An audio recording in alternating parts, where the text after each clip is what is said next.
ఇక ప్రపంచ పర్యావరణ దినోత్సవం సందర్భంగా ఆంధ్రప్రదేశ్ ఉప ముఖ్యమంత్రి పవన్ కళ్యాణ్ ఒక వినూత్నమైన కార్యక్రమానికి శ్రీకారం చుట్టారు. ఎన్టీఆర్ జిల్లాలోని పాలమాడు బటర్ఫ్లై పార్కును సందర్శించిన పవన్ కళ్యాణ్ అక్కడ ఎంతో అరుదైన సాంస్కృతిక ప్రాధాన్యత కలిగిన తెల్లపోనికి పొక్కను నాటారు. ప్రపంచ ప్రసిద్ధి చెందిన కొండపల్లి బొమ్మల తయారీకి ఈ తెల్లపోనికి కర్రనే ఉపయోగిస్తారు. ఈ అరుదైన మొక్కను పవన్ కళ్యాణ్ తన తల్లి అంజనాదేవికి అంకితమిస్తూ నాటారు. అనంతరం సీడ్ బాల్స్ తయారు చేశారు. ఈ సందర్భంగా ఆయన రాష్ట్ర ప్రజలకు ఒక విజ్ఞప్తి చేశారు.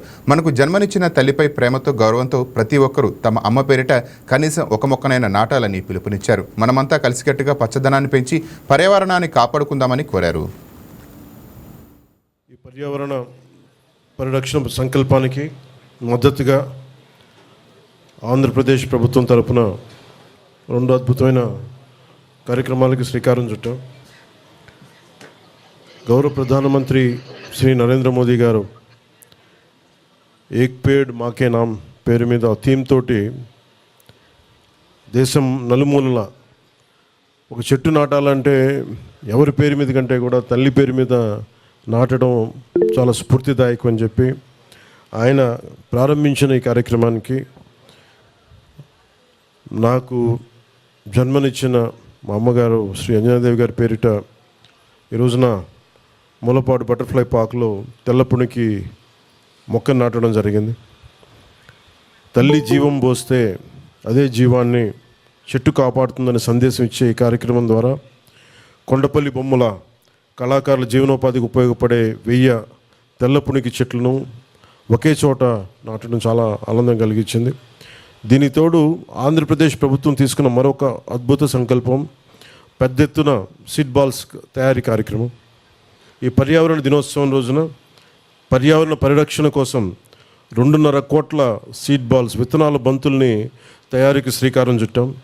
ఈ రోజును మొదలుకొని జూన్ 15 వరకు 10 రోజుల పాటు అన్ని జిల్లాల్లో ఈ సీడ్ బాల్స్ తయారీ ప్రక్రియను ప్రజల సహకారంతో ముందుకు తీసుకెళ్తాం.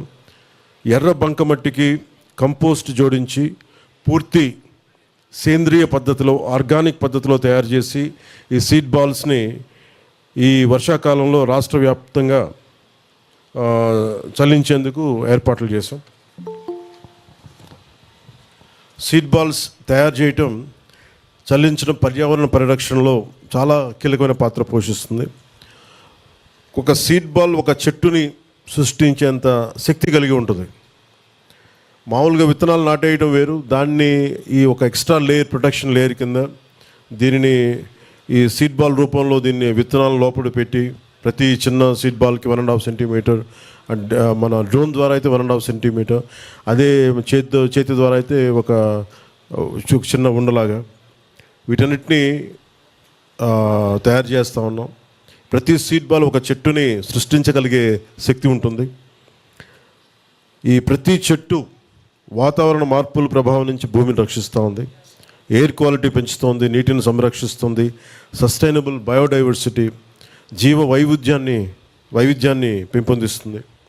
ఈ సీడ్ బాల్స్ని అడవులు, కొండ ప్రాంతాల్లో మొక్కలు తక్కువగా ఉన్న ప్రదేశాలు, నదీ తీరాలు, చెరువు గట్లు, ఖాళీ ప్రదేశాల్లో వెదజల్లే ఏర్పాటును చేస్తూ ఉన్నాం.